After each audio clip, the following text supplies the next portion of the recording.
Hey, Josh Mathe again. We just went over the gear I brought on my 212-mile John Muir Trail run / fast pack, and this is part 2, the food I brought. Again, if you didn't watch the first one, everybody was amazed at how fast I was moving, and that was only because I did not have very much weight. So all of this food is really designed to be incredibly packable, very nutrient dense. I'm a nutritionist by trade, so I got really crazy with the spreadsheets and wanted everything to have as many calories per gram as possible and per amount of space it was taking up, because it had to fit in this tiny little bear can. So what I did was I packed 3 days worth of food in this bear can. This is the smallest approved bear can you can buy.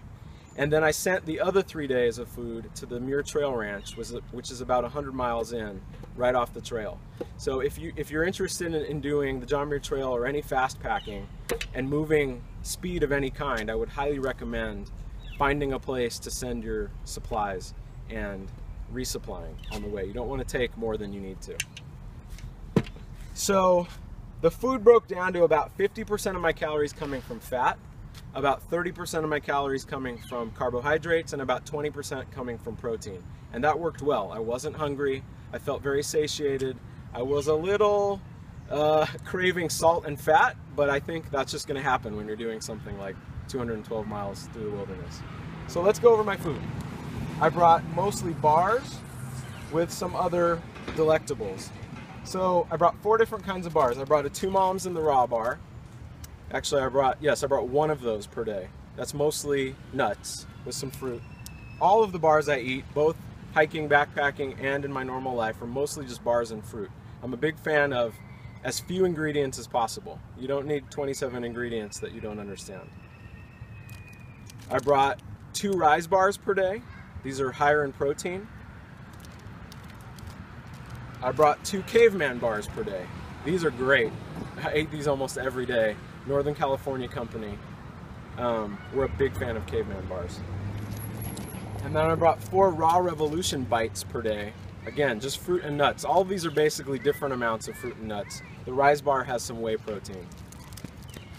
This is funny, we keep having to stop and cut back in because there's a kids running group that's doing circles around us. So we went over the bars. I brought 4 different almond packets. Just normal Justin's almond butter. You've all seen this. It's great. Some was chocolate, some was honey, some was hazelnut butter, some was just plain. But these were really easily accessible energy that I craved throughout the day.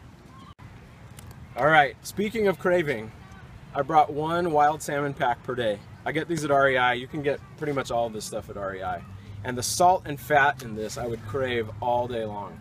So I would feel great until about 2 or 3, and then there would be a little lull, and then I would stop and eat this, and it really supercharged me for the rest of the day. But like I said, you're probably going to crave salt and fat when you're out there, and there's not much you can do about it.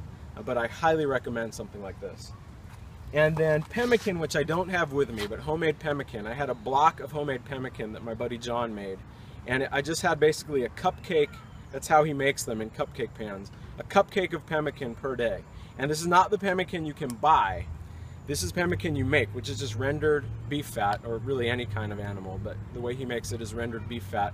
And it's mostly fat with protein in a block that's just solid, which sounds disgusting, and if I ate it right now it would be disgusting, but when you're out there running 30-40 miles a day and it's cold, the salt and fat and meat is really satisfying. And I didn't have a stove, so I couldn't do this. But if you were somewhere where you had a stove and you wanted to put pemmican with some hot water, then it's like soup, and you can actually put some salt in the baggie that you store the pemmican in or in the water, and that is really good. I would even eat that here, a little pemmican soup. So if you're interested in homemade pemmican, I highly recommend it. Just search online. All right, a couple more things. I brought coconut oil, just pure fat and calories. A couple tablespoons of coconut oil per day that I just put in one of these little squeezy tubes. You roll it down and it's about that big. And I would just throw that in other stuff.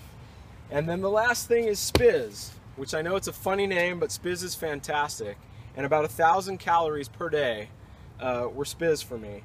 And it's just a meal replacement energy drink. Carbs, protein, fat, actually really tasty. It was almost like a smoothie. I would just have some in the morning, some at night, and I brought it in little baggies that I could mix with water. And they have chocolate and protein, chocolate and vanilla flavor. And it's like super protein powder. I highly recommend Spiz for any endurance effort. So that's all my food. And again, 3 days worth fit in here, which fit in my pack. And then the other 3 days I sent on to the Muir Trail Ranch. Again, it's about what you need versus what you want. And if you don't need it, don't bring it. It's much more fun to go fast and to go light. And I would argue there's something really cool about realizing when you're out there with the bare necessities, I don't need that much. I'm competent and I can enjoy the connection with the natural world without having a saw or a broom or a stool. So that's my gear, that's my food. Whether you want to do the John Muir Trail or you want to do something else, I would encourage you to do it. And go light.